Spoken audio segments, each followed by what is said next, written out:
Alright, welcome to Boggy Creek Life. I'm going to introduce a new little segment to the channel called Mail Calls and Grail Hauls. Now, if you're not familiar to the hobby, to explain to you what this is, well, the models that I build are not found commonly. I mean, maybe some of the plastic ones, maybe, on a store shelf. So you must acquire these through individual producers, sculptors, whatnot, different production companies, if you will, and they all come via the mail. So this will be exploring some of the kits that I've acquired over the past few years and showcasing the talent that went into them.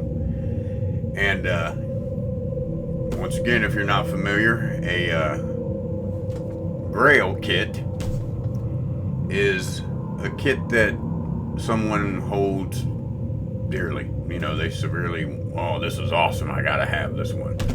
You know, and sometimes they're harder to get, so it's kind of like, you know, a little hunt for it, you know, or something. And there's a lot of people in the hobby, they call it, oh, this is my Grail kit, or one of my Grails, you know. That means it's just a special kit to them for whatever particular reason. And I do have some of them, but we'll get to some of them later on in different episodes. Alright, so what I have up first is the repop of the old 2001 Nocturna production kit of Cursed. This time it's being produced by Troy Nayert. It was originally sculpted by Mike Hill. The base was sculpted and the kit was produced by David Fisher. And so let's get into it and check it out. So okay, I haven't even busted the tape on this yet. I'm going to open it up and I'm sure it's got styrofoam popcorn in it and probably wrapped in bubble wrap. In that case, I will stop the camera and take it all out before I show it to you. I will not make you sit through that. But let's go ahead and crack the tape while we're here.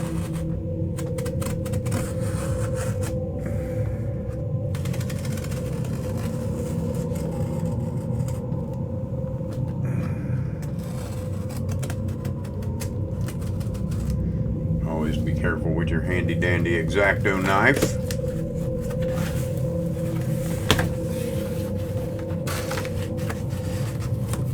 Oh, we've got plastic. Alright, we still have things wrapped up, so I will go ahead and get all the pieces out and lay them on the table, and I will be right back.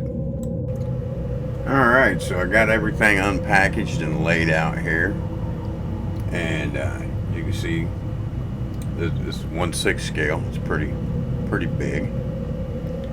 Now what we have here is the base, and everything is minimal cleanup from what I can tell already. The nameplate is nice, crisp.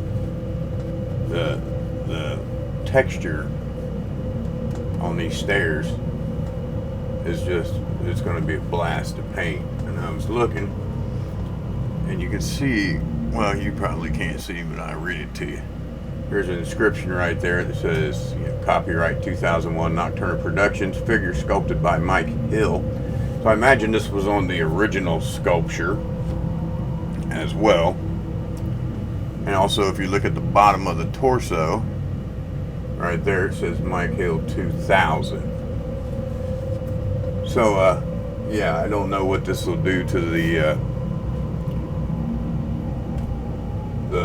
price of the original ones. I mean, I'm sure you'll be able to tell the difference somehow, but honestly, in my opinion, I don't really care. I don't see the point in collecting models and never building them and saving them for an investment. But that's just me. That's me personally.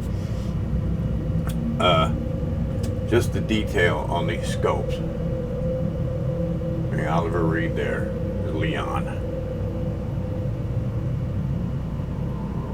And the detail.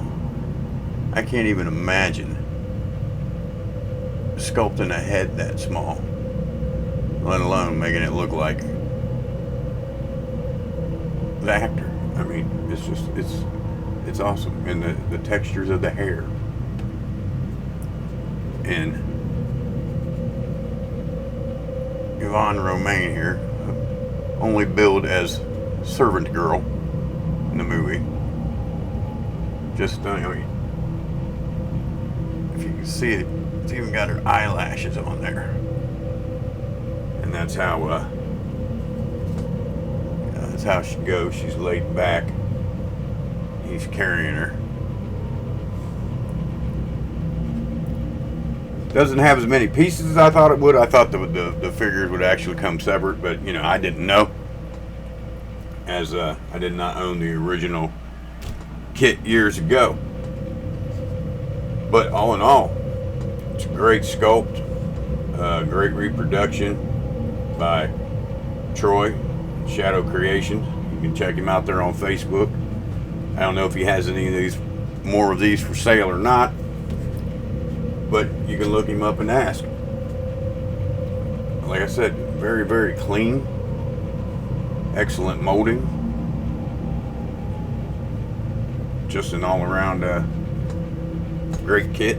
Feet, little tiny slippers. You can even see the little bangles on her bracelet on her arm. Just beautifully done. And if you haven't got a chance to check out Curse of the Werewolf movie, well, obviously you should check it out, because it's one of the classic Hammer films. And yeah, I think it's cool for an old 60s kind of horror movie. Yeah, I've seen it. But I love the makeup on the werewolf. This is why I'm fond of this character. It's because I think it was a very advanced kind of makeup for the time. You know, like 1960.